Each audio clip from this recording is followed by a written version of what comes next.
Pourquoi pas moi ? Pourquoi pas moi ? Pourquoi pas moi ? Bonjour et bienvenue dans l'émission Pourquoi pas moi ? Ce podcast est initié par la Fondation Valentin AUI. Ce nouvel épisode porte sur les métiers de la culture. Bonjour Grégoire. Bonjour. Est-ce que vous pourriez nous dire ce que vous avez comme maladie, comme handicap visuel dans un premier temps ? Alors oui, donc moi je suis atteint d'une rétinite pigmentaire. Voilà, donc c'est une maladie évolutive. J'étais malvoyant jusqu'à peu près 15-16 ans et puis petit à petit ma vue a baissé. Aujourd'hui je vois essentiellement la différence entre le jour et la nuit, un petit peu les ombres et les lumières. Est-ce que vous pourriez nous expliquer ce que vous faites ? Je suis donc guide de randonnée. Je propose un parcours et l'idée c'est que le guide est déficient visuel, donc ou malvoyant ou aveugle, et il guide tout le monde, toutes sortes de personnes, alors ou des voyants ou des DV. Mais voilà, l'idée c'est un peu d'inverser les rôles, c'est-à-dire que des personnes valides ou non valides sont guidées par un DV. Il consiste en une balade sur la coulée verte. Ensuite, on prend un morceau de la petite ceinture, puis on arrive au parc de Vincennes pour enfin finir au château. Alors, on va se mettre en condition. Moi qui suis malvoyante, si je vous contacte, comment est-ce que ça se passe ? Alors déjà, je suis joignable donc bien sûr par téléphone. Mon numéro est sur mes affiches, mais également sur Facebook, Grégoire Bouchetou. Et donc, une fois qu'on commence la rando, alors soit moi je m'adapte. Si je suis avec des personnes valides, ils marchent derrière moi. Si je suis avec des personnes DV, elles peuvent prendre mon bras. Et puis pour les malvoyants, c'est pareil, c'est en fonction de la vue. Vous pouvez très bien prendre le bras du guide ou décider de marcher un peu derrière parce que vous avez envie d'être en autonomie. Par exemple, s'il y a des choses intéressantes à toucher, je peux vous prendre la main et vous montrer, par exemple, s'il y a une sculpture intéressante le long du parcours. Puis oui, il suffit de me suivre les yeux fermés. Voilà, c'est le cas de le dire. Dans le thème. Et donc, on est guidé aussi. Alors, c'est un plus, en fait, c'est mon GPS sur lequel j'ai numérisé cette randonnée et donc qui nous indique les directions. Donc forcément, vous avez mis des repères en place pour ne pas prendre de risques et mettre les gens qui vous suivent en danger.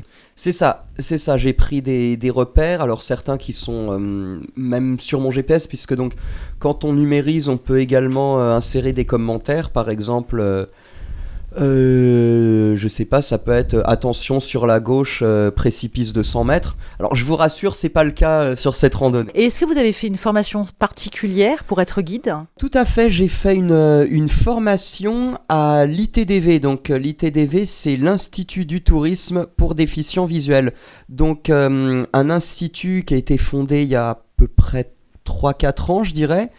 Et donc à l'originalité de proposer effectivement à des personnes DV de devenir guide, soit guide de randonnée, soit guide touristique. Vous avez passé un diplôme de compétence à la fin de votre formation. Est-ce que c'est officiel ? Alors, j'ai une carte de guide de randonnée qui m'est fournie par l'ITDV. Mais le diplôme n'est pas reconnu par l'État. Pas reconnu. Et comment est-ce que vous en avez entendu parler pour vous orienter sur cette voie ? Alors, j'allais en fait à l'AVH pour suivre un cours d'informatique.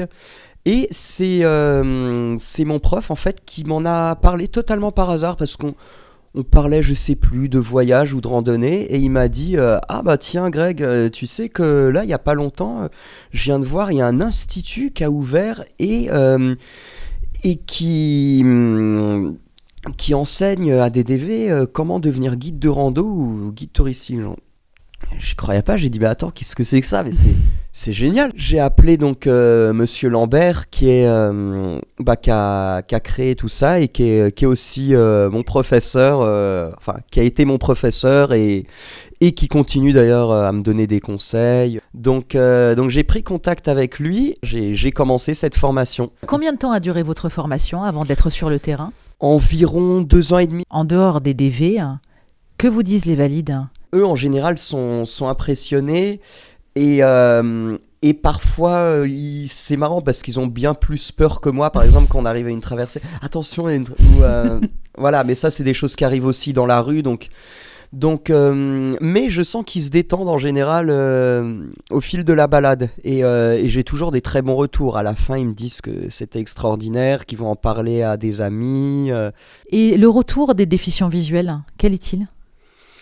Ils sont impressionnés aussi et souvent ça leur donne confiance.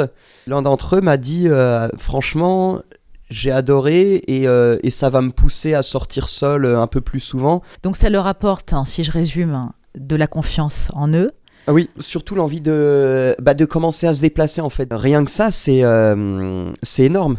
Et vous, ça vous apporte quoi d'avoir fait cette formation ? Je dirais que ce que ça m'a apporté en plus, déjà c'est le fait d'avoir une activité, d'avoir quelque chose qui nous tient finalement, qui nous donne un rythme de vie.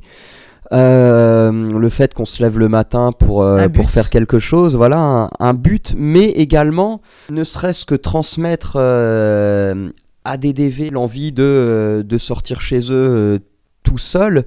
C'est quelque chose d'énorme. Et si vous aviez des conseils à donner à un jeune ou à une personne en reconversion qui aimerait être dans le même secteur que vous, quel serait-il ? Alors moi je lui dirais de foncer, tout simplement. Qu'est-ce qu'il faut avoir comme qualité ? Il faut avoir un côté aventurier, il ne faut pas avoir la peur du risque, il faut être sociable en général parce que forcément quand on guide des gens, c'est mieux.